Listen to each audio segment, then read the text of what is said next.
Hello guys, welcome to my YouTube channel Shiksha Shakti. तो guys, हमारा चल रहा है कि हम बीएड के एग्ज़ाम में अपने क्वेश्चन के आंसर को कैसे लिखें। अब तक हम लैंग्वेज अक्रॉस करिकुलम और चाइल्डहुड एंड ग्रोइंग अप इनके बारे में डिस्कस कर चुके हैं। आज हम करेंगे India and education. India and education, इसके आज हम 4 मार्क्स के जो क्वेश्चन आते हैं उनको कैसे सॉल्व करेंगे, इसके बारे में आज हम चर्चा करेंगे। तो हमारा क्वेश्चन है साइंटिफिक एडवांसमेंट इन वैदिक पीरियड, यानी वैदिक काल में वैज्ञानिक उन्नतियाँ, इनको बताना है। और है कितने मार्क्स का? 4 मार्क्स का। तो आप इनको कैसे करोगे? सबसे पहले हम लिखेंगे आंसर में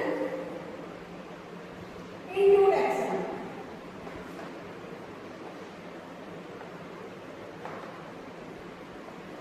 इंट्रोडक्शन से हम शुरुआत करेंगे अपने आंसर की, जिसमें आप लिख सकते हैं वैदिक काल भारत का सबसे प्राचीन काल है, लगभग 1500 से 600 ईसा पूर्व। इसमें मुख्यतः 4 वेदों की जानकारी मिलती है, ऋग्वेद, यजुर्वेद, अथर्ववेद, सामवेद। वैदिक काल में समाज को संस्कृति, नैतिकता और वेदों के बारे में पढ़ाया जाता था ताकि उन्हें आत्मज्ञान हो सके। आप इसको और भी अच्छा करके लिख सकते हैं, लेकिन हमने ये लिखना है 5 से 7 लाइन में लिखना है इंट्रोडक्शन। फिर आगे लिखते हैं मीनिंग ऑफ, इसका मीनिंग वेद का। वेद क्या होते हैं? वैदिक काल में ऐसा ज्ञान दिया जाता था जिसमें हमारी नैतिकता और आत्म ज्ञान का विकास होता था। इसको हम वेद ये वेद के अंदर आती थी चीजें। फिर आपको कोई डेफिनेशन आती हो तो आप डेफिनेशन लिख सकते हैं इसमें। डेफिनेशन ऑफ एजुकेशन इन वैदिक पीरियड।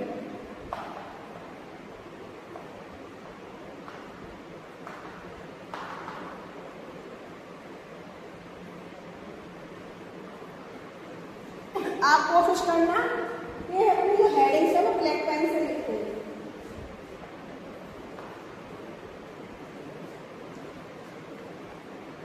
और एक बात और बताऊं स्टूडेंट, आप बीएड में अगर आपको कोई डेफिनेशन याद है बहुत अच्छी बात है, लेकिन अगर आपको कोई डेफिनेशन याद नहीं आ रही है तो आप अपने आंसर में से डेफिनेशन लिख सकते हैं। उस राइटर का नाम ना लिखें, उस विचारक का नाम ना लिखें और सीधे अपनी डेफिनेशन हम अपने आंसर में से निकालकर बनाकर लिख सकते हैं। फिर आ जाएगा साइंटिफिक एडवांसमेंट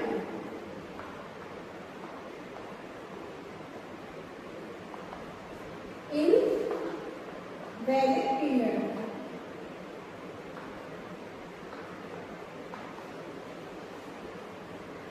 इसमें आप फ्लो चार्ट बनाकर कर सकते हैं। साइंटिफिक एडवांसमेंट करते इसमें कितने लिखे हैं? 1 2 3 4 5। इसमें मेडिसिन का बताया है, एस्ट्रोनॉमी का बताया है, मैथमेटिक्स का बताया है, मैथमेटिक्स, अर्थमेटिक्स, आर्किटेक्चर, इनके बारे में इसने बताया और फिर इसने इनको डिस्कस भी करा है। ठीक है फ्रेंड्स, फिर लास्ट में इसने कंक्लूजन लिख दिया है।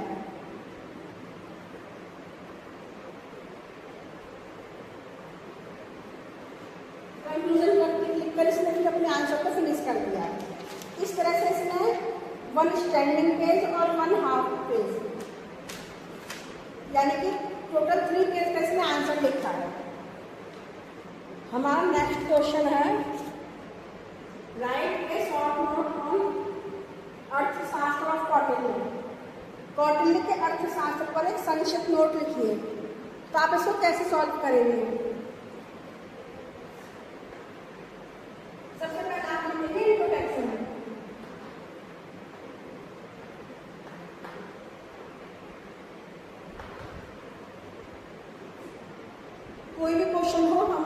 इंट्रोडक्शन से ही स्टार्ट करना है।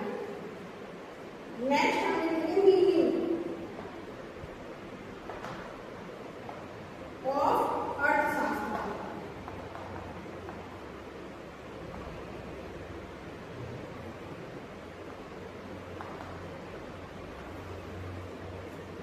ये अर्थशास्त्र दो शब्दों से मिलकर बना रहे हैं। अर्थ यानी धन और शास्त्र यानी धर्म या राज्य से संबंधित प्रशासन का विज्ञान। आप इस तरह से इसका मीनिंग लिख सकते हैं। फिर हम डेफिनेशन देंगे इसकी।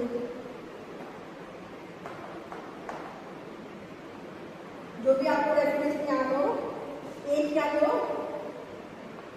आप डेफिनेशन लिख सकते हैं। फिर आप इसका मेन पॉइंट लिखेंगे। इसके मेन पॉइंट में आप लिख सकते हैं इसके ड्यूटीज ऑफ किंग दिखाई चाहिए। इसका फ्लो चार्ट भी बनाएगा। मेन पॉइंट पूरा कितने पॉइंट बनाएंगे? 1 2 3 4 5 6 6, जिसमें इसमें council minister, war strategy, economic system, spy system, 7 state of element, इस तरह से इसमें उनको एक्सप्लेन भी कराया। फिर लास्ट में इसमें कंक्लूजन लिखा है।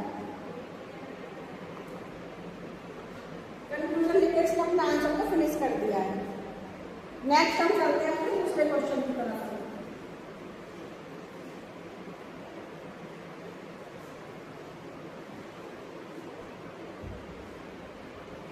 नेक्स्ट क्वेश्चन है राइट ए शॉर्ट नोट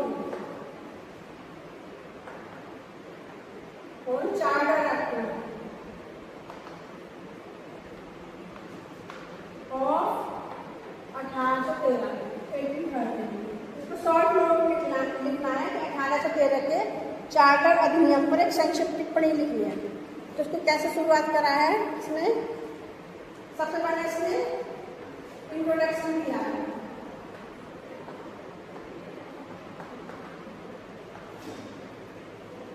फिर इसने लिखा है need of charter act. Need of charter act. Charter act की जरूरत क्यों पड़ी? फिर इसने एडवांटेज लिखे हैं।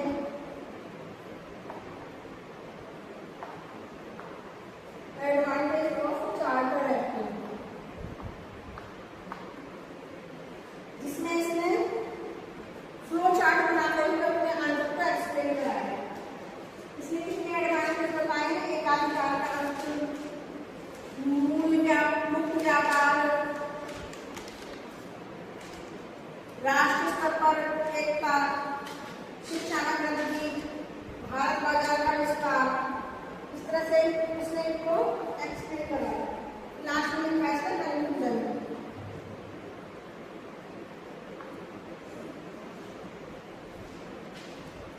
ठीक है। और क्वेश्चन है हमारा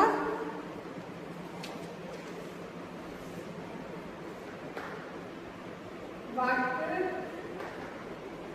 do you mean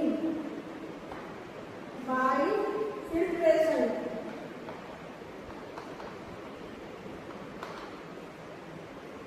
theory of mechanics.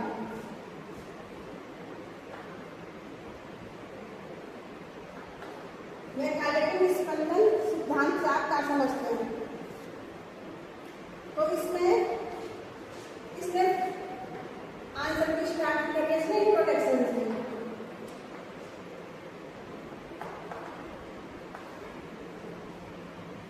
Introduction के बाद इसने मीनिंग लिखा है फिल्ट्रेशन का। Meaning of filtration. इसमें मेन पॉइंट लिखे हैं। Main points of filtration theory. Main point में इसमें कितने पॉइंट लिखे हैं? 4 पॉइंट लिखे हैं, जिसमें इसने फ्लो चार्ट बनाकर इसमें एक्सप्लेन कराया।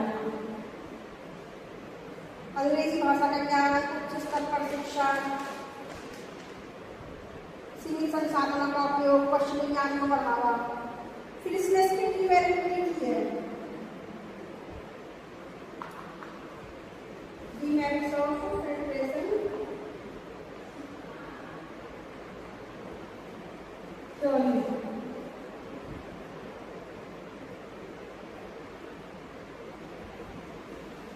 और लास्ट में इसमें कंक्लूजन लिखा है। ठीक है, डीमेरिट को भी सिर्फ दो चार बनाकर एक्सप्लेन करा है। इस तरह से हम अपने आंसर को अटेम्प्ट कर सकते हैं। 16 मार्क्स के आंसर के लिए हम मिलेंगे नेक्स्ट क्लास में। तब तक के लिए आप सभी को मेरा